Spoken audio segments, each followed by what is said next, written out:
이 영상은 투자 권유가 아닙니다, 여러분.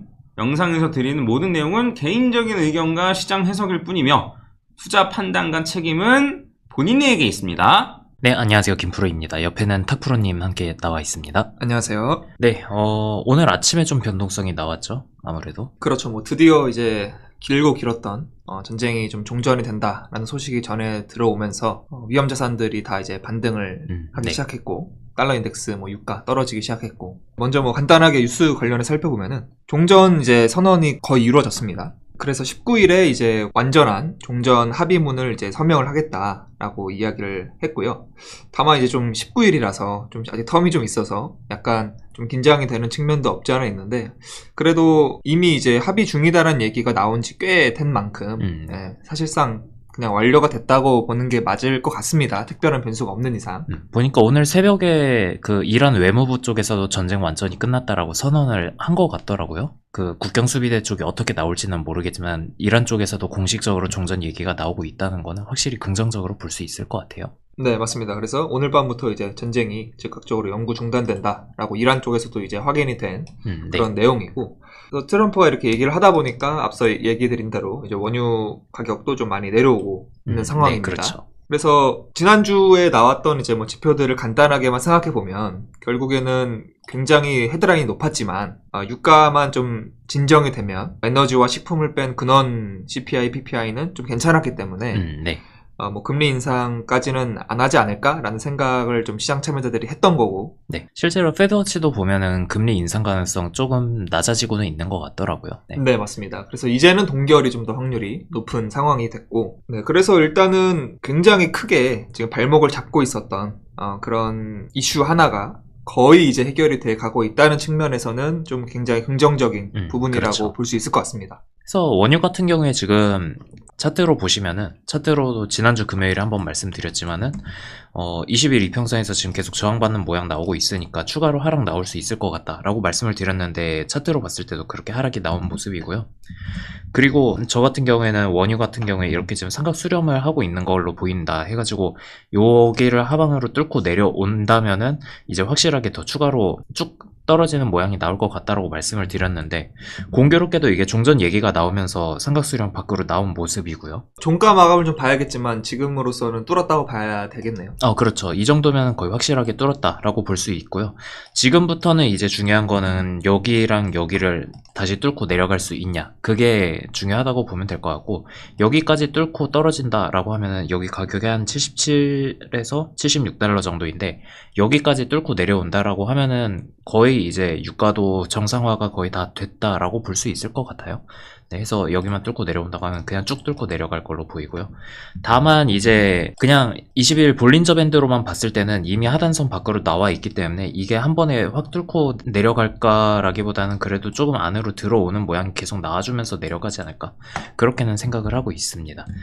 계속 이게 뭐 여기서도 유의미하게 하락이 나온 건 아니다, 여기도 유의미하게 하락이 나온 건 아니다라고 말씀을 드렸었는데, 이 정도면 그래도 유의미하게 하락이 나왔다라고 볼 수 있을 것 같아요. 유가는 뭐 어쨌든 19일까지는 조금 텀이 남았지만은 그래도 호르무즈 해협 완전히 개방이 돼가지고 이제 배가 움직이는지 그런 거 좀 파악이 되면은 좀 다시 추가로 변동성이 나올 것 같고요. 네, 해서 일단은 20일 볼린저 밴드로 보면 그렇고, 52주 볼린저 밴드로 본다고 하면은 어쨌든 중단까지 간다고 치면은 72달러, 여기까지는 바로 떨어질 수 있을 거로 보고 있는 거고요.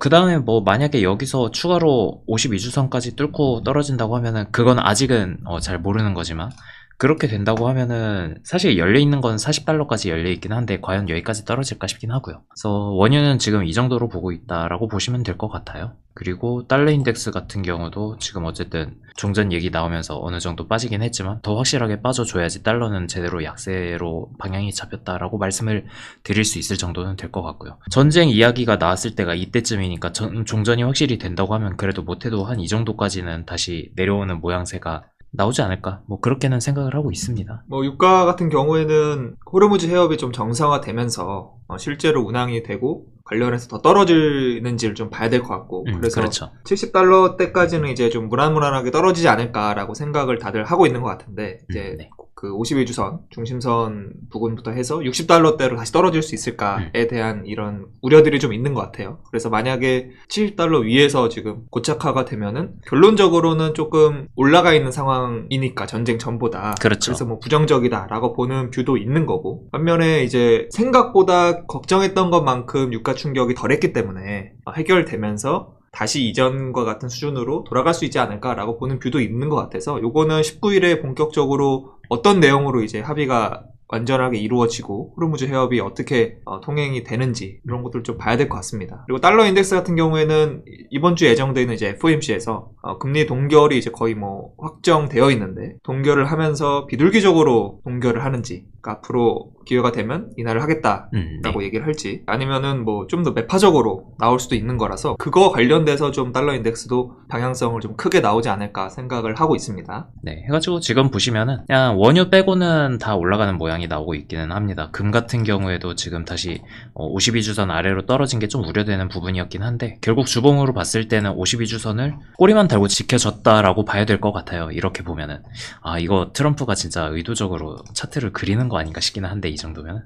네, 뭐 아무튼 그렇고, 은 같은 경우에도 지금 보시면 52주선 기가 정확하게 막히게. 지지해주고, 네, 그렇게 반등을 했다라고 볼 수 있고요. 그리고 뭐 비트 같은 경우에는 지금 보시면은 어쨌든 반등 잘 해주고 있는데, 이거 같은 경우에도 뭐 하락 평행 추세선의 위 정도를 지켜주고서 올라가고 있다라고 그렇게 보시면 될 것 같고요. 그렇게 해가지고 지난주 쭉 올라왔고, 지금 보시면은 예전에도 말씀드렸지만 이렇게 밖으로 벗어나는 하락이 나온 다음에는 어쨌든 30일 이평선까지는 올라갈 거다라고 말씀을 드렸는데, 지금 그렇게 올라가고 있는 걸로 보이고요.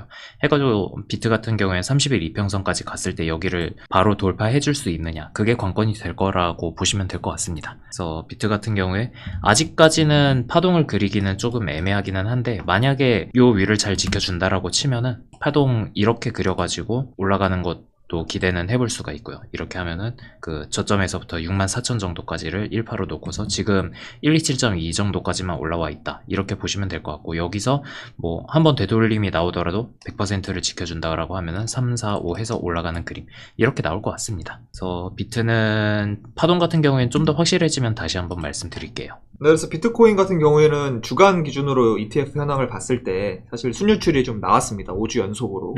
네. 다만 이제 유출세 자체가 좀 많이 줄었고, 첫 번째 긍정적인 점은 그거고, 두 번째는 금요일 같은 경우에는 1,000억 원이 순유입이 됐습니다. 네. 1,000억 원 규모 정도. 그래서 이제 금요일 같은 때도 순유출이 나오면 사실은 이제 금요일만 하더라도 주말간에 어떤 합의가 나올 수 있다는 그런 긍정적인 분위기가 있었는데도 불구하고, 만약에 순유출이 나왔다고 하면은 사실은 조금 더 부정적으로 볼만한 요소들이 컸을 텐데, 어쨌든 네. 금요일에는 순유입이 나와줬고, 일단 오늘 장이 열렸을 때 과연 주식시장이 어떻게 좀 돌아가는지도 함께 좀 봐야 될 것 같습니다. 그래서 네. 금요일 같은 경우에는 우선은 스페이스X가 생각보다 훨씬 더 성공적으로 IPO를 마쳤고요. 그래서 자금이 이제 반도체에서 좀 이제 옮겨가느냐, 아니면은 다시 또 반도체 위주로 또 올라가느냐, 요거를 좀 봐야 될 것 같고, 관련해서 ETF가 순유입세를 계속 이어가느냐, 이거를 연속으로 요거를 네. 좀 함께 봐야 될 것 같습니다. 일단 S&P 같은 경우에는 보시니까 지금 프리장에서는 일단 한 1% 정도 갭상승 해가지고 올라와 있고요. 해가지고 지금 계속 상승 유지하는 모양새인데,